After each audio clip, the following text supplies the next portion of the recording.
खुलुमबाय आं डक्टर हारिमु बरगयारी कर'ना भाइरासनि बारै बयबो एसेबाबो मिथिखाबायानो आं एज ए डक्टर आरो बे फिल्डआव प्रेक्टिकली इनभल्व जानाय हिसाबै आङो दिनै बे भिडिअनि जाहोनजों कर'ना रिलेटेड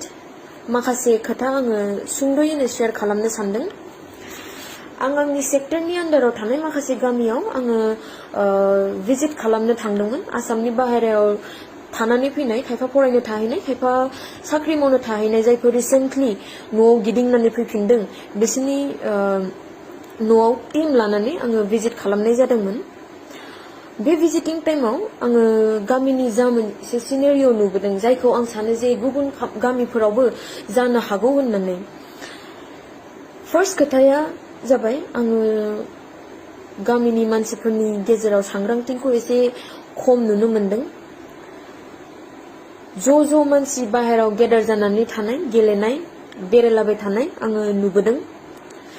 दा जोङो बयबो मिथिखाबाय जे बे भाइरासआ बेसेबां स्पिडआव सासेनिफ्राय सासेसिम स्प्रेड जालांबाय थानो हायो दा बे खोथाखौ मिथिखानानैबो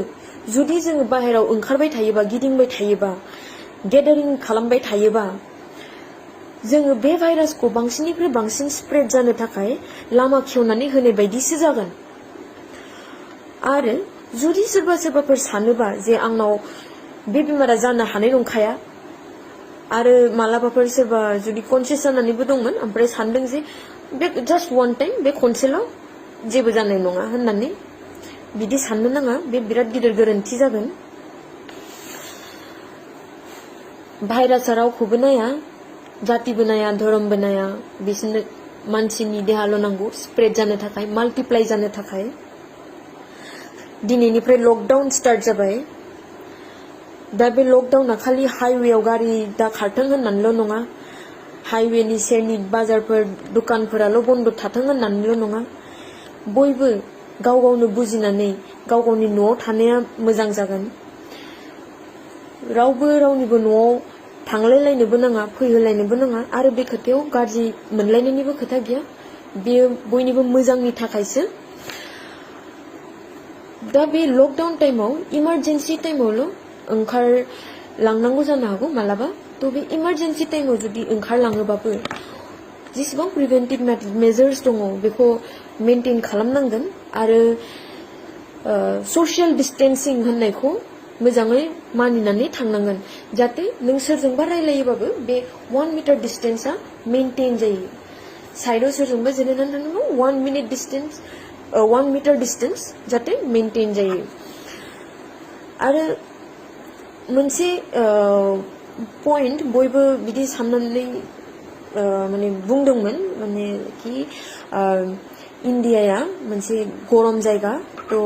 बेयाव बे भाइरासआ फैनो हानाय नङा बा आसामानो गरम जायगा ओंखायनो भाइरासआ फैनो हानाय नङा बिदि नङा जुदि गरम जायगायाव बे भाइरासआ फैनो हायामोनब्ला होमबा महाराष्ट्रायाव दिल्लीफोराव केरेलाफोराव बे केसआ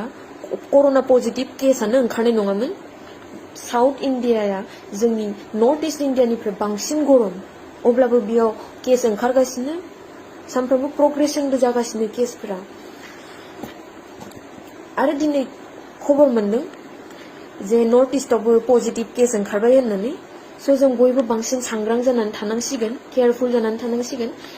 एसेयावनो आं बुङो कनसियास जानाया मोजां खोथा केयारफुल जानांगौ किन्तु अभार कनसियास जानानै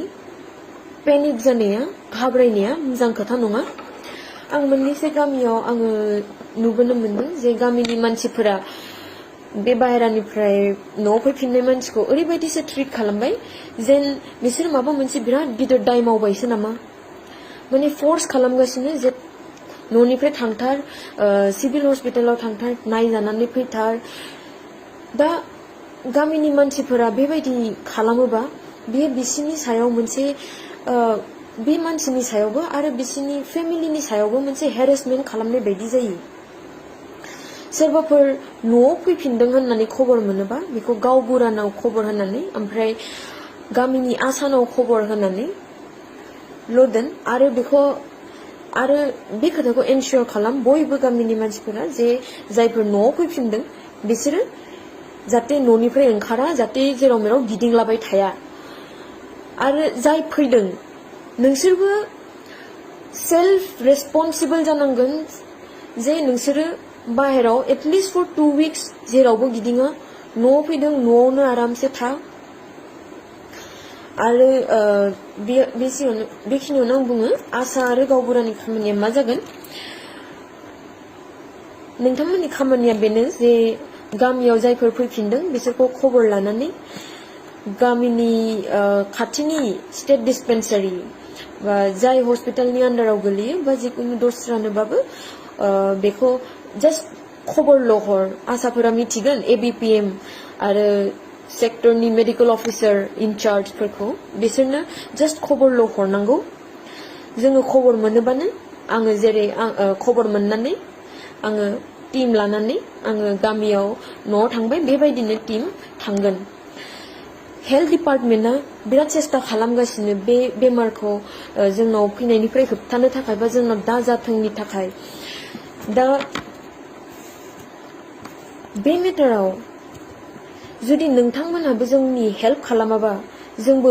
हेल्पलेस जागोन